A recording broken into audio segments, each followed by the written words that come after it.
ఏపీలో ప్రభుత్వం మారిన తర్వాత వైసీపీ నాయకుల అవినీతి బాగోతాలు ఒక్కొక్కటిగా బయటపడుతున్నాయి.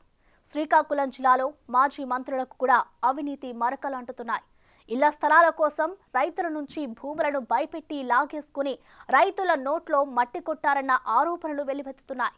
ప్రభుత్వం మారడంతో ఇప్పుడు అవి వెలుగు చూస్తూ కలకలం రేపుతున్నాయి. పలాస నియోజకవర్గ ఎమ్మెల్యే గౌతు శిరీష వాటిని వెలికి తీసే పనిలో పడ్డారు. ఆ క్రమంలో వైసీపీ పాలనలో శిరీషాని ముప్పు తిప్పలు పెట్టిన మాజీ మంత్రి అప్పల రాజుకి బ్యాడ్ టైం స్టార్ట్ అయిందంటున్నారు.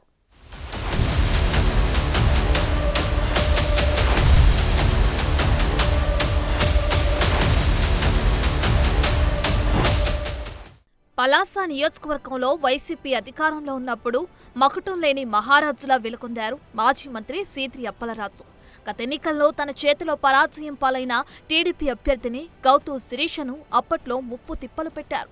నియోజకవర్గంలో తనకు ప్రత్యర్థి లేకుండా చేసుకోవాలన్నట్లు వ్యవహరించారు.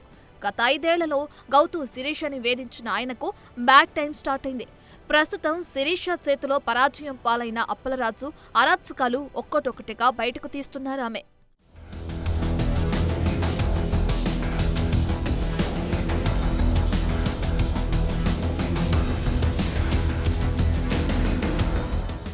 ఇళ్ల స్థలాల పేరుతో మాజీ మంత్రి అప్పలరాజు ఆయన అనుచరులు తమ భూములను కాజేశారని ఆరోపిస్తున్నారు. తమకు ఇష్టం లేకపోయినా తమని భయపెట్టి తమ భూములను లాక్కున్నారని ఆవేదన వ్యక్తం చేస్తున్నారు. మంచిగా పంటలు చేతికొచ్చే టైంలో భూములు లాక్కుని తమ వారి మరణానికి కారణమయ్యారని ఆవేదన వ్యక్తం చేస్తున్నారు. ఇళ్ల స్థలాలు పేరుతో తక్కువ ధరకు తమ జీడి తోటలతో ఉన్న భూములను బెదిరించి లాక్కున్నారని రైతులు ఆరోపిస్తున్నారు. ఆ భూములలో ఎక్కడ ఇళ్ల నిర్మాణం చేపట్టలేదని ఆగ్రహం వ్యక్తం చేస్తున్నారు. మాజీ మంత్రి సీద్రి అప్పలరాజు తమకు భూములకు తగిన ధరను ఇప్పిస్తామని హామీ ఇచ్చారని, అయితే డబ్బులు ఇవ్వకపోగా తమ భూముల్లో రియల్ ఎస్టేట్ వ్యాపారం చేస్తున్నారని రైతులు ఆగ్రహం వ్యక్తం చేస్తున్నారు. కూటమి ప్రభుత్వం న్యాయం చేయాలని రైతులు కోరుతున్నారు. ఇప్పుడు 36 సంవత్సరాలు 40 సంవత్సరాలు దగ్గర అయిపోయింది సార్. అక్కడ చీడి తోట, మున తోట ఇవన్నీ వేసి పుట్టించి భూమి అభివృద్ధి చేసి కొండలు తవ్వేసి పెండ్లు ఇవన్నీ చేసుకొని మేము కష్టపడి ఉంచింది సార్.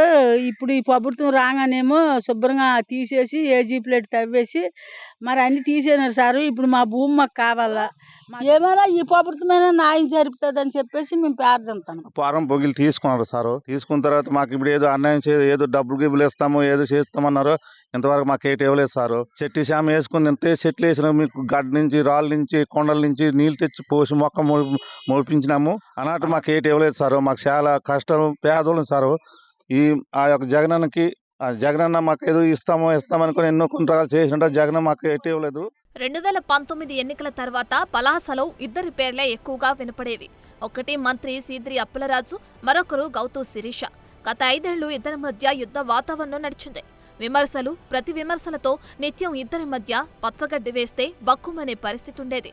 నువ్వెంత అంటే నువ్వెంత అనే ఘర్షణ వాతావరణం కనిపించేది. అయితే అధికారంలో ఉండటంతో సీద్రి అప్పలరాజు పెత్తనం కొనసాగేది. గౌతు శిరీషాని అనేక ఇబ్బందులకు గురిచేశారు. ఆఖరికి మంత్రి అప్పలరాజు పెట్టిన ఇబ్బందులకి శిరీష కన్నీరు పెట్టుకున్న సందర్భాలు కూడా ఉన్నాయంటే ఆయన ఎంత నియంతృత్వం ప్రదర్శించారో అర్థమవుతుంది. 2019 ఎన్నికల తర్వాత సీద్రి అప్పలరాజు శిరీషని ఇబ్బంది పెట్టడానికి వచ్చిన ప్రతి అవకాశాన్ని వినియోగించుకున్నారనే వాదనుంది. ఆమె చేస్తున్న అవినీతి ఆరోపణలపై హోందాగా స్పందించాల్సిన సీద్రి కక్షపూరిత ధోరణితో వ్యవహరించారనే వాదన ఉంది. ఆమెపై కేసులు పెట్టడమే కాకుండా పలాసలో ఆమె కట్టుకున్న ఇంటికి అనుమతుల విషయంలో కూడా ఇబ్బందులు పెట్టారన్నది బహిరంగ రహస్యం. ఆఖరికి శిరీష నిర్మించుకుంటున్న ఇంటికి కరెంటు కూడా ఇవ్వకుండా విద్యుత్ శాఖ అధికారులను అప్పలరాజు పైపెట్టారు. అలా శిరీషను రాజకీయంగా అడ్డుకోలేక వ్యక్తిగత దాడులకు దిగారనే అపవాదుని మూటగట్టుకున్నారు.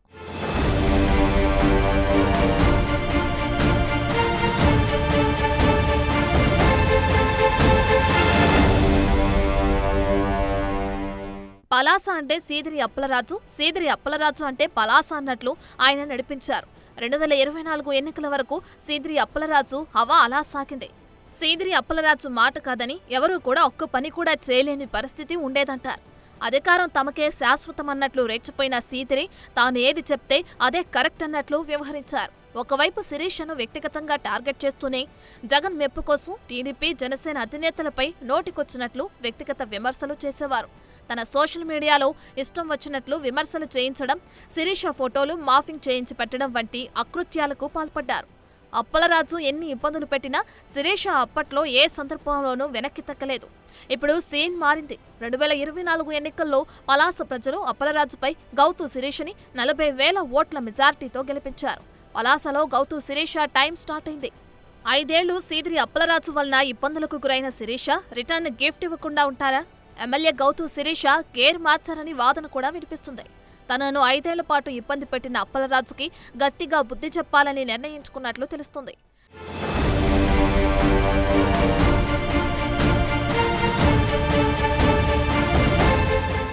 వైసీపీ ప్రభుత్వ హయాంలో పలాసలో అప్పలరాజు పాల్పడిన అవినీతిపై దర్యాప్తు చేపట్టాలని శిరీష శ్రీకాకుళం జిల్లా కలెక్టర్కి ఫిర్యాదు చేశారు. మంత్రిగా ఉన్న సమయంలో ఆయన భూ కబ్జాలకు పాల్పడి సూదికొండ, నెమలికొండల్లో అడ్డగోలు తవ్వకాలు కొనసాగించారని, వాటన్నిటిపై విచారణ జరిపించాలని స్థానిక ఆర్టీఓకి ఫిర్యాదు చేశారు. అలాగే చంద్రబాబుపై అప్పలరాజు చేసిన అనుచిత వ్యాఖ్యలకు సంబంధించి ఆమె కాశీబుగ్గ స్టేషన్లో ఫిర్యాదు చేసి ఎఫ్ఐఆర్ నమోదు చేయించారు.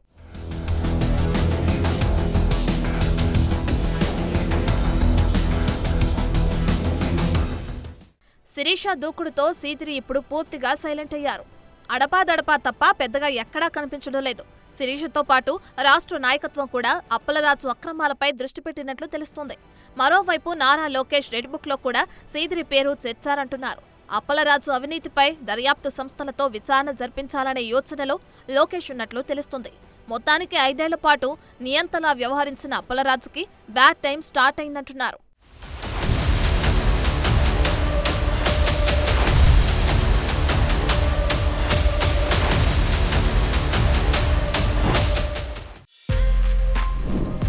For more videos like this, subscribe Big TV channel.